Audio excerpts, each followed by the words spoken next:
America జాతీయ నిఘా సంస్థ డైరెక్టర్ భారత సంతతి మహిళ తులసి గబార్డ్ తన పదవికి రాజీనామా చేస్తున్నట్లు ప్రకటించారు.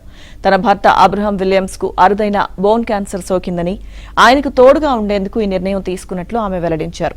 అధ్యక్షుడు ట్రంప్ కు పంపిన రాజీనామా లేఖను సోషల్ మీడియాలో పంచుకున్నారు. ఆమె రాజీనామా ఈ నెల 30 నుంచి అమల్లోకి రానుంది. కాగా తులసి గబార్డ్ రాజీనామా నేపథ్యంలో అమెరికా జాతీయ నిఘా సంస్థ తాత్కాలిక డైరెక్టర్గా ఆరోన్ లూకాస్ ను ట్రంప్ నియమించారు.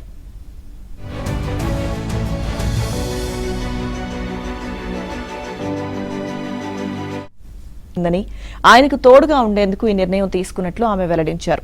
అధ్యక్షుడు ట్రంప్ కు పంపిన రాజీనామా లేఖను సోషల్ మీడియాలో పంచుకున్నారు. ఆమె రాజీనామా ఈ నెల 30 నుంచి అమల్లోకి రానుంది. కాగా తులసి గబార్డ్ రాజీనామా నేపథ్యంలో అమెరికా జాతీయ నిఘా సంస్థ తాత్కాలిక డైరెక్టర్గా ఆరోన్ లూకాస్ ను ట్రంప్ నియమించారు.